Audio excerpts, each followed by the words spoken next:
And apparently both of them were graduates of Harvard, right? So they were very proud of it. So they mentioned that, yeah, we're Harvard graduates, same class, 1984, right? He said. So, I didn't want to lose out. So I said, no, I also went to Harvard. So that comes, wait, which college did you go to? I said, no, I went to the bookstore in Harvard. I got him, so it works every time.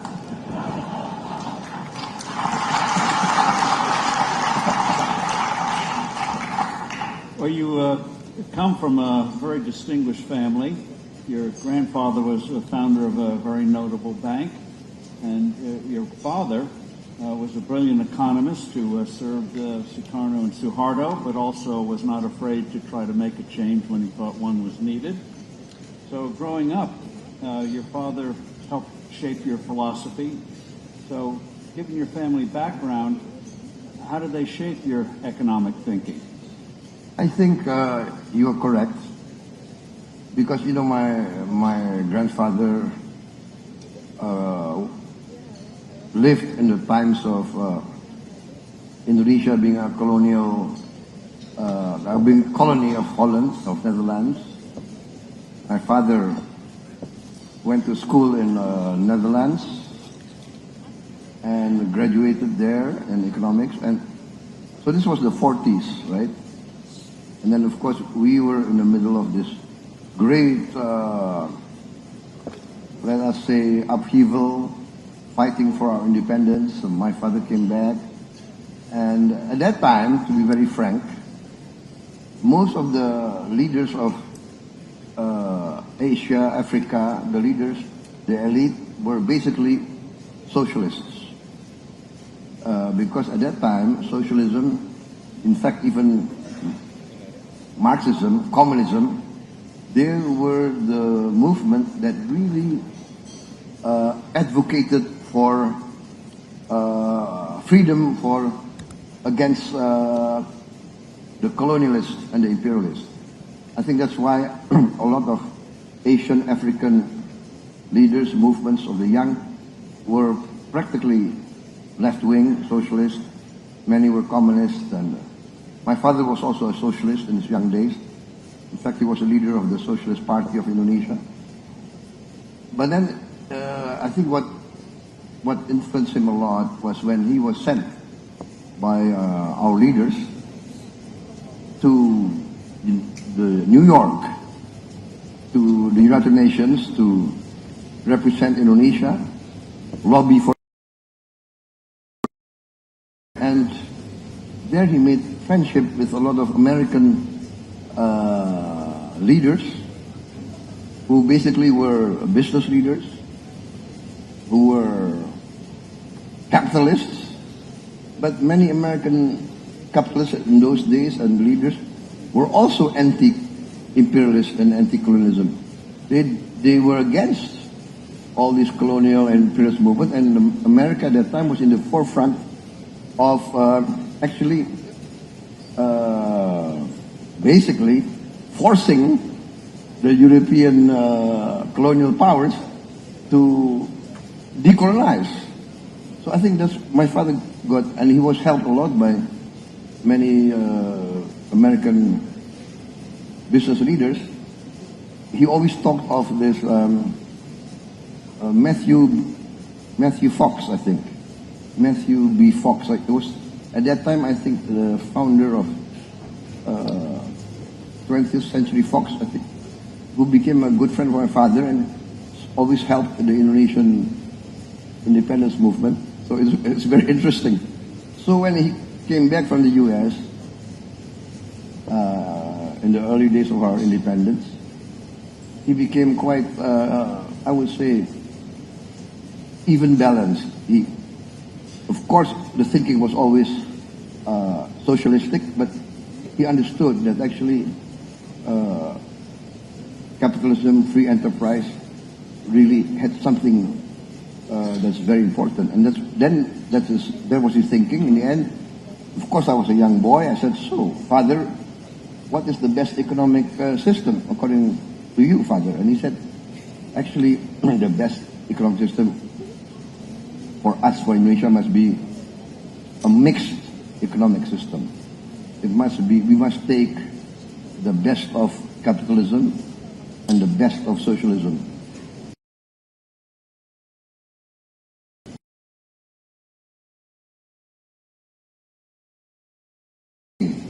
For instance, this is the same thinking, I think, as the third way of Tony Blair, the middle way. So I don't think in the 21st century world we can opt for one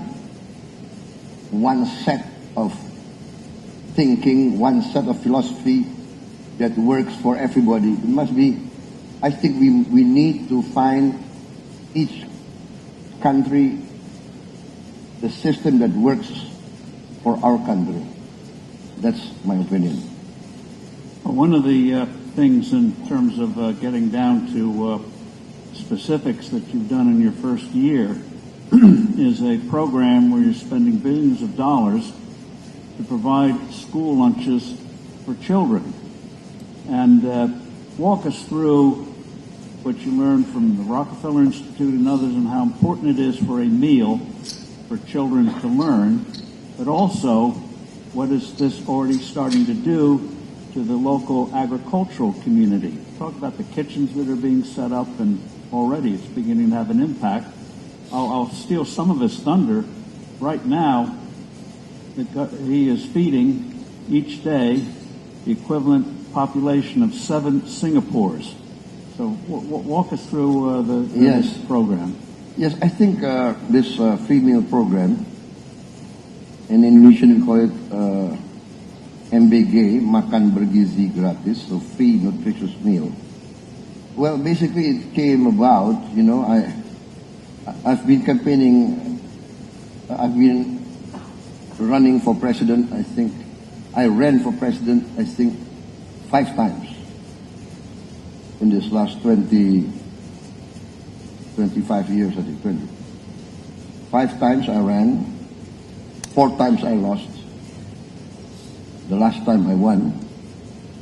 What I'm trying to say is, during this campaign, this 5 campaign, I traveled to many areas, to many villages, and every time I come to the village, I see young children greeting me. They come and stand and they wave so I talk to them and I ask them, what's your age? And I was many times surprised. When I thought that the little boy in front of me must be only 4 years old because of his body, he replied that he was 10 years old. And the little girl who I thought must be only 5 years old, she said she's 11 years old. And it went on, so I was shocked. So I saw directly and physically, I saw stunting, I saw malnutrition, I saw poverty in my eyes. And very difficult for people who are living in the elite to understand that children can eat sometimes only rice with salt. And so that got me thinking. Then I remembered the schools in Europe and UK and the US. They had free meals for lunch. So I said, and then I read about Brazil. Sorry, I have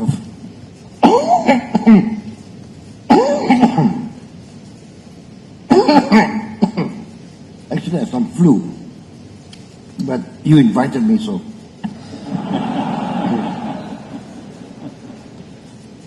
Let me try, man.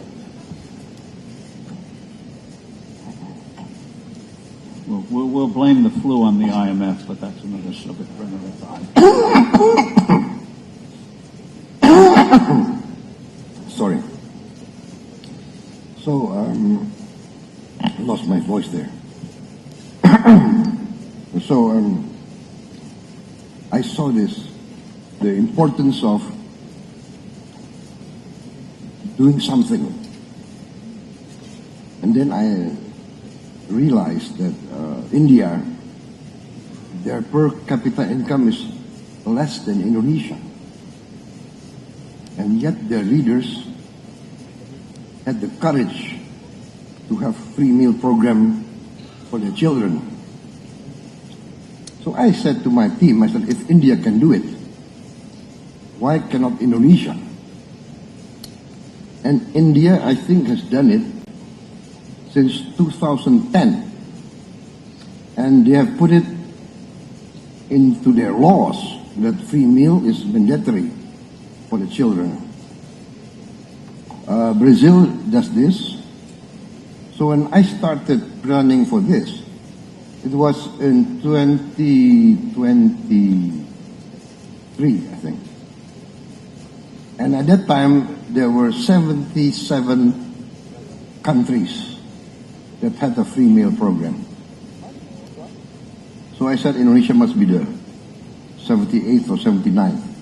So we started planning, and I announced it as my campaign program, and we designed it. And now I'm proud to say, as of a few hours ago, we have now 11,400 kitchens. I think, yeah, 11,400. Yusa, berapa ya? Sorry, 11,900 kitchens. And we are feeding today 35.4 million mouths. So 35.4 million. Yeah, and that's the equivalent of 7 Singapores. So we are feeding 7 Singapores every day. And I think, yes, we have glitches. I think we had food poisoning. But when we counted the number of meals we gave out, the statistic is as 0.0007, which I think is not, I mean, even one poisoning is not acceptable. But I think in any human endeavor, to have a zero defect or zero accident or zero mistake, I think is very rare in human endeavor, in my opinion. I don't make an excuse. We are determined to make it as near to zero as possible. We increased our oversight, SOPs. We are now buying new equipment, filters for the water, test kits for the food, modern equipment to heat the water, to heat the trays that are being, so we are putting it, trying to increase all the oversight. Now with these meals, walk us through what it's already doing to the farming community. Yes, what we find out, you see, because now we send the money straight to the kitchen. We don't go through all these, layers of bureaucracy. We straight, and we have trained, before the whole program, we have trained 32,000 managers. These are all graduates from university, 32,000. We trained them 3 months, and then they are deployed into the villages. And then we have a partnership with local foundations, local groups and local entrepreneurs. So this is a government-private, let us say, partnership, because the foundations, the local groups, some entrepreneurs, they are the ones who build the kitchens and run the kitchens according to our specifications and our SOPs. So one kitchen is designed to provide food to between 3,000 to 3,500, 3,800 children and pregnant mothers. So what happens is, one kitchen will need 3,000 eggs every 2 days or every 3 days. We'll need 3,000 cucumbers, 3,000 carrots, 3,000 tomatoes, 3,000 pieces of chicken, and etc. So what happens is, the local farmers find out, oh, we have a guaranteed offtake for our products. And so they're growing new stuff. We hear a lot of stories, a lot of testimonies. They are building fish ponds, and those in the coastal areas, they increase their fish production. So it's very exciting. What I got a report, and this is from the Rockefeller Institute. I got a visit from a delegation of the Rockefeller Institute, led by Mr. Roy, I think it's Roy Cohen, I think. And they said to me, in their experience, going through many countries in the world with the same program, they said that every $1 spent in the free meal program, the return on the $1 is between $5 to $37. So this is massive. It really encourages me, because my first purpose is to overcome the hunger of the children. That is my first purpose. But in the sense that we put in so much resources to the villages and the poor areas of Indonesia, even the urban areas, even Jakarta has a lot of undernourished children. So, and this, I think, is providing a big boost to the economy, in my opinion. That's the feedback I get. And you've done programs to increase agricultural output, but also with the 17,000 islands, you also now, amazingly, have a program to improve fishing with the refrigerators and the like. Walk us through how... Yes, I think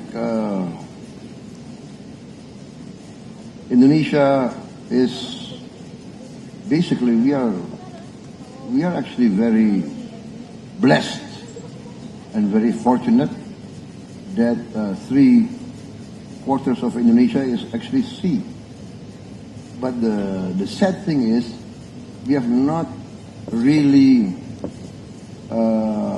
exploited well this blessing. So basically, in the 80 years of Indonesian history, there have been no real effective program to empower our fishing communities, basically. And this is what we're trying to do. My Minister of Fisheries, he started a pilot project. One model, we make as a model of this, we call this project the Fishing Village Project, Desa Nelayan. So, a village with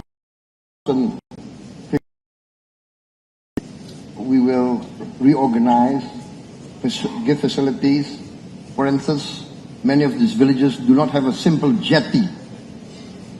So we build a jetty for them. They don't even have ice.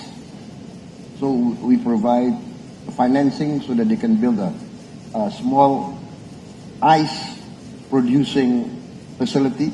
So every day they go to the sea, they will have ice blocks. And so when they catch the fish will be relatively fresh coming back. So it's simple things like that. Cold storage, when the produce can be stored, and then electricity, solar panels. So all these things, clean clinics for them, good schools for the children.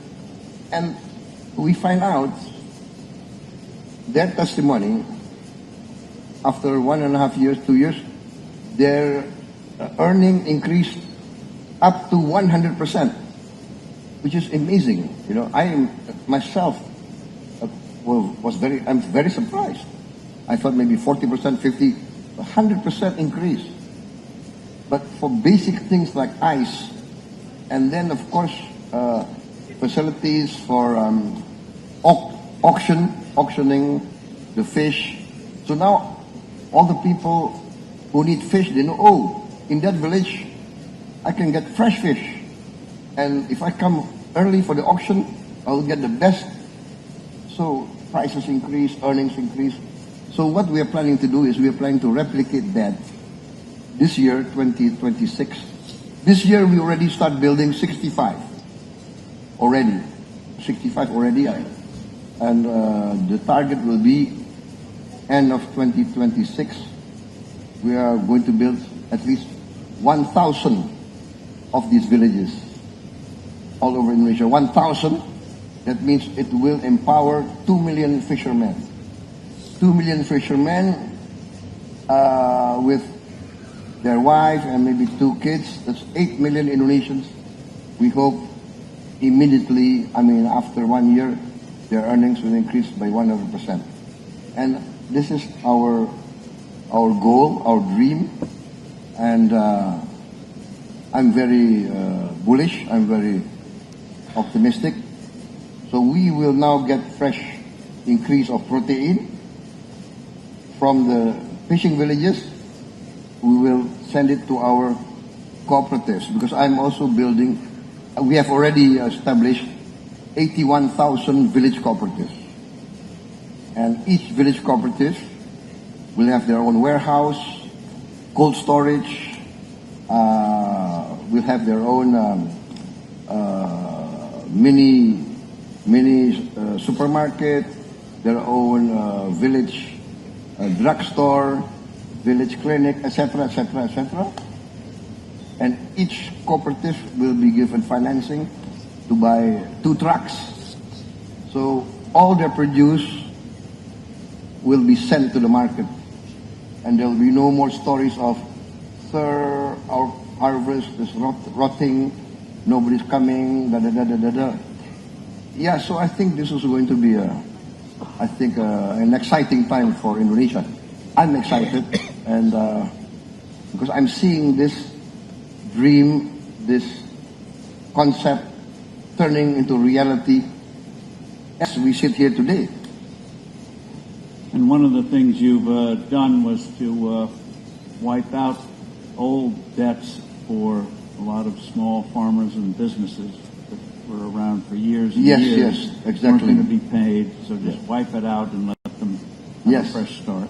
I think at that time when I came in, even before I came in, in my campaign, a lot of these representatives from the farmers and from the small business came to me and, sir, we can't get any new loans because our debt of 25 years ago is still in the books of the banks. So I called some of the bankers, we discussed, and basically I understood that actually in the banks, right, after 25 years, most of these banks have been written off already in the books of the banks. So, of course, there are the conservative bankers who said, no, sir, we cannot, what example will it give for the other lenders, borrowers, right?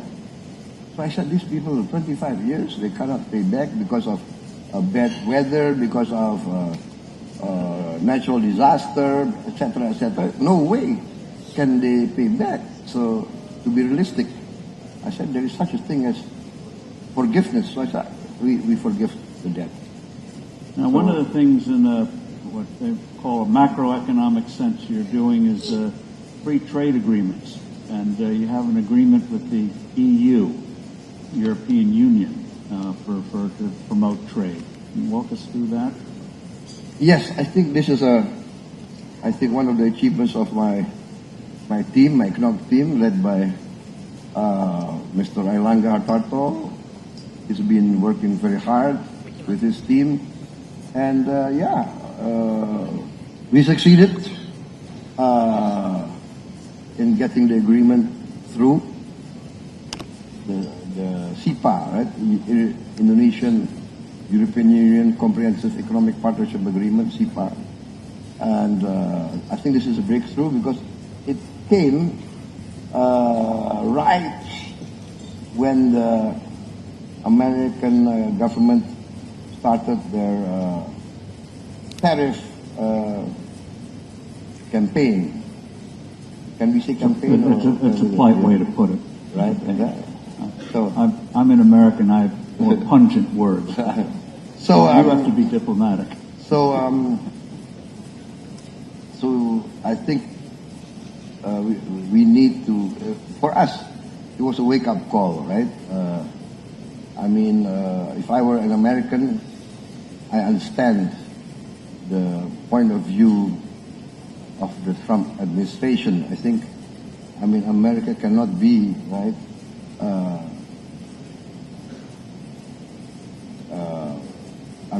the whole world considers America to be a nice market, and then on the other way around, they don't also open their market to American goods. So there will always be, it's the duty of every leader to try to protect their people. But if you go in a tariff war, where will it stop, right? But for us, it's a wake-up call. So I said, now I tell my guys, my team, and I will talk to the business people. We must be more efficient. We must be more daring. We must be more, not always rely on an easy market. Oh, United States. I think this is opening up. But yes, and then that's why now we have a CEPA with the EU. I witnessed the signing of CEPA with Canada, and I think we are more and more trying to get these type of agreements with most markets, also with Latin America, with RCEP and CPTPP, etc. So we also are joining OECD. We requested to join. We've joined BRICS. So we believe that we should, be in all the markets that we can. But basically, more important is actually the Indonesian market. We are nearly 300 million people. So we must actually boost our capacity, our buying power. That's why I want to really empower the poor of Indonesia. That will create domestic consumption. When you campaigned, you gave your desire to increase the growth rate from 5% a year to 8% a year. What other steps are you taking? What industries do you see coming in the future to Indonesia?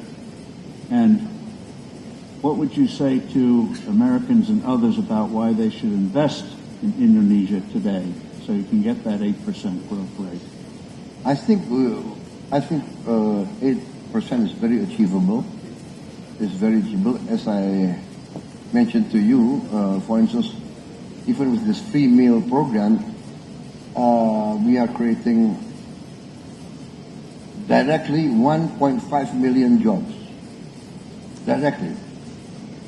And each, there's 30,000 kitchens times 50 people working in the kitchen. 2 or 3 shifts, so 50 people times 30,000, that's 1.5 million.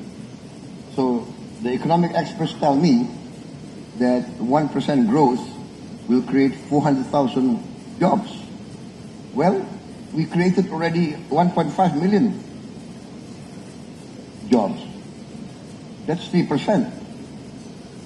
And that's not even with the 81,000 cooperatives. There we calculate we will also create at least another 15 jobs. But the beauty of the whole thing is that each kitchen has created 15 local entrepreneurs. One selling their eggs, the other one selling vegetables, the other one selling fish, this one selling meat, the other one so. And each of these 15 vendors or suppliers will have at least 5, 10 or 15 workers. So foreign investors will be witnessing a growing economy which attracts capital. I think so. Growing economy, and if these people have money, what do? They will buy shoes, clothes. They want to improve their housing. They want each to buy maybe motorcycle, television. So I think this is the way. I mean, of course, the big guys will want to go to the big things, right? For instance, we have a lot of minerals, a lot of critical minerals. Maybe number 4 or 5 in bauxite. We are in critical minerals. We are in, so I think there's a lot of space for new investment. We need more exploration for oil and gas. We need more drilling. We find out that we have, I think, 30,000, 40,000 old wells that with new technology we can increase our yield. So I think there's a lot of room for investment, and I think Indonesia must be something that will attract a lot of interest to come in, because I think not many economies, I think, in the present world enjoy. Even now we are growing at 5% a year. I mean, many other countries are not even growing at all. 1%, 2%, even. I just came from Sharm el Sheikh. I meet all the leaders, and we were exchanging notes, and many countries are struggling with energy and all that. And I think we are blessed with so many resources. But of course, I'm not satisfied. We have to manage better our resources. One of the couple of things you're doing, one is improving tax collection, and the other is you may be looking at tax cuts to help stimulate the economy.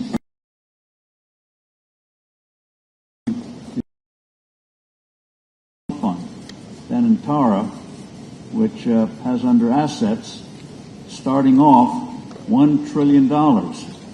And it not only includes your major banks, but it includes Pertamina, but also, amazingly, you had 1,000 state-owned businesses that now you're going to rationalize, reduce, because together they're only returning 1% on assets. So if you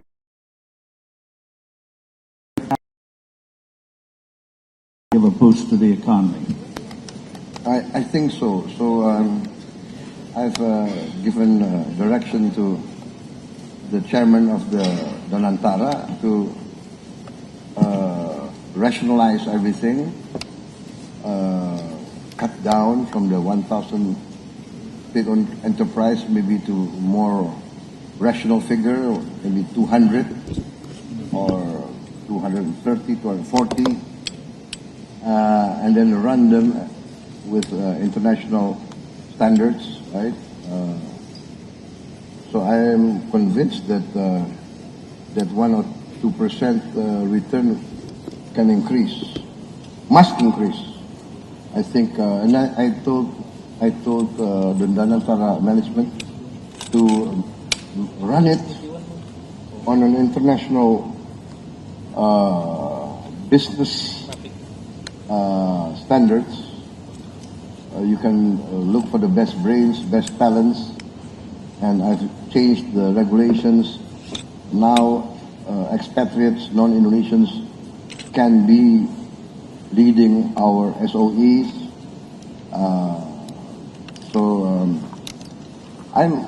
I'm very excited, but because sometimes I don't know.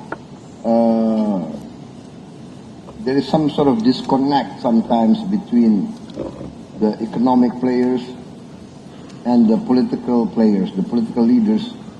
Many political leaders, I think, do not want to do their homework. Many political leaders maybe are afraid of figures or afraid of business. So I think it now behooves all the younger leaders of Indonesia who want to be political leaders. You must understand business and economics. I think I heard somewhere, was it under Clinton's campaign somewhere, that he put in his campaign room, what? It's the economy, stupid. It's the economy, stupid. I don't know how to translate it into Indonesian, yeah? But it's the economy, stupid. If you don't understand the economy, you can be fooled by the economists, right? So you must never be intimidated by the so-called experts. I'm talking to my younger guys, right? So one of the things you've been very open about is battling corruption. When you were defense minister, you made it a point that any relative, if the name came in for a contract, they would not get the contract. Relate the story first of a company that came in that made you an offer. They thought you couldn't refuse, but you did. And then walk us through quickly the things you are doing now to combat corruption, not just prosecutions, but making sure you have the personnel properly salaried so there's no excuse for payoffs. But first, relate the story about what happened to a particular defense company or a potential provider to get a contract. It was rather brazen. Yeah. I mean, corruption is very difficult. Corruption, in my opinion, is a disease. Once it reaches stadium 4, like cancer, it's very difficult. But corruption, in my reading of history, corruption will destroy countries, nations, and regimes. So, I am determined to try to cut down corruption, and then sometimes the only thing is you must give the example, right? So yes, when I became Minister of Defense, the first night I became Minister of Defense, I remember I called in all my relatives, my nephews. I don't know if my brother was in the room, but I said, listen, I'm the Minister of Defense. Yeah, you guys cannot go into Minister of Defense for any defense contract, right? Understand that. So that's what I try to do. But of course, after 2-3 months, you know, business people are very creative, right? Especially Indonesian business people. So they will find ways and means. And then one day I found one of my nephew coming to me, right, with a project. I said, oh, come on, you've never been in defense. You don't understand defense, okay? So no, you look for other business. So one time we had a defense project conference in the Ministry of Defense. So my head of logistics reported to me, sir, we have these 250 projects. And let me report to you, project number one, I don't know, whatever. 3 companies in the short list. Company A, Company B, Company C. Oh, by the way, sir, I would like to report in Company C, there's one of your nephews. Write him off. Go down the list. Oh, by the way, sir, in this project, Company A is one of your other nephews. Write him off. I wrote off all my family. And so in the end, he made a comment, maybe I shouldn't have reported the names. And then they might have passed. So I had difficulty meeting my nephews for 3 or 4 months after that. But yeah, you have to give example. It's not easy, but you have to do it. And then now the problem for Indonesia, I think, is this. If we can get this done well, I think very fast we will be the surprise of the world. For instance, I came into 2 islands of Indonesia, Bangka and Belitung, and we got a report there were 1,000 illegal tin mines. 1,000 on these 2 islands. And we were losing maybe 80% of our total tin production to these illegal miners and to smuggling. And I said this has to stop. I made a military training program with naval ships, airplanes, helicopters, drones, and we just blocked these 2 islands. No vessel can come in and out without us knowing what's inside. And basically we stopped the smuggling. One sampan tried to go out. We found out they had tin on the sampans. Can you imagine? So, and then we confiscated several cases of tin ingots, rare earth, etc., etc. We calculated that we saved our country about a couple of $1 billion. So next year, the increase of tin production, we hope, will come back to its original position, and we should be earning maybe at least 3 or 4 times what we were earning last year. So this is just one example of what we recovered. We also, of course, I took over from the previous government, handed me over the problem of about, I was reported come to us, sir, out of the millions of hectares of palm oil, about 5,000 are in violation of the law. What? Yes. Oh, no, it's not 5,000. 5 million. 5 million hectares are in violation of the law. So I said, I am sworn in to uphold the law. So I told my Attorney General, my state auditing board, carry out investigations. What you find out, if there's a case, terminate their concessions. And that's what we did. I think by as of this month, we have recovered about 3.7 million hectares of plantations that violated the law. One plantation, two plantations, one was 50,000, the other 50,000, violated the law. 18 years ago, there was a Supreme Court decision to confiscate those two estates, those plantations.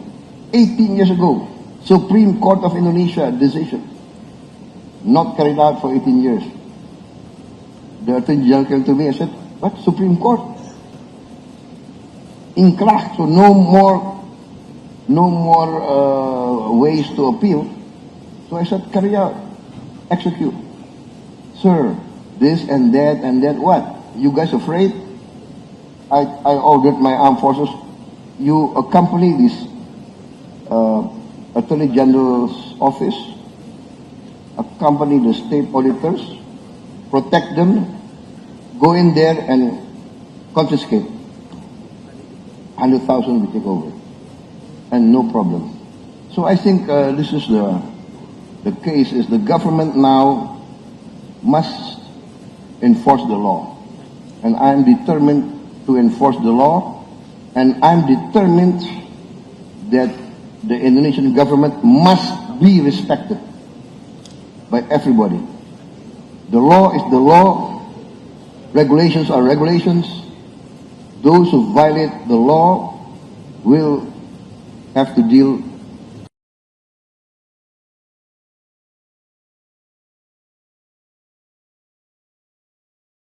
Law, regulations are regulations. Those who violate the law will have to deal with the law. So that's as simple as that. What I mean is, we are recovering a lot of assets. Well, by this, efficiency. Taking, whether it's on the village level, enforcing the law, Yes. fighting corruption, dealing with the tax code. There have been a lot of protests, as you know, in your country and in other countries. People worried about the rise of the cost of living, inequality, but you seem to have embarked on a path where you're going to have a vibrant economy, but you're going to make sure, as the phrase goes, not only is no one going to be left behind, but they're going to... Invited by President Trump to witness the historic agreement. Can you share with us, before you go, observations about what you saw and what you think may be unfolding, which also underscores Indonesia's traditional foreign policy of trying to stay out of the elephants who get in fights with each other, the great powers, that you focus on growth rather than international disputes. But give us some quick observations about what you saw in Egypt. By the way, the president went to Egypt midnight on Sunday night, and what was it, a few hours later he came back. Amazing. Give us some observations about what you saw. Yes, it was very interesting. I think there was a sense that we are at a historic opportunity. A lot must be done. There's still a long way. Anything can happen. But we all feel that this time there's hope. So in New York, during the United Nations General Assembly, President Trump called about 8 of us, 8, let us say, leading Muslim countries. Indonesia considered Muslim majority, so we were invited. And he gave us his plan. We looked at the plan, we discussed it. It gave us hope. And then some of the other Arab leaders said, sir, we can live with the plan, we like it gives us hope. But what about Israel? Right? And so we said, well, basically what he says is, I will convince the Israelis. And apparently he managed to do that. We have now a ceasefire. aid is coming in. Hostages have been released. Some still, I think some dead bodies have to be recovered. So, yes, there is, I would say, still hope that we can get this through. And Indonesia is still willing to be part of that. If they need peacekeeping troops, they said we are willing to provide peacekeeping troops. And so I am optimistic. I hope that this can go through. Well, in your speech in the UN, you gave a very courageous speech about if Israel would recognize Palestine, the country should recognize Israel, even if they're Muslim. And some criticized you for that, but that exemplifies, though, the kind of firm leadership, forward leadership that the world needs. And so we've run out of time, unfortunately, but I think people are getting a sense that whether it's issues like ice for fishermen or trying to bring peace to a troubled region, Indonesia has a very strong leader. Thank goodness. Thank you very much, Mr. President. Thank you for all of this.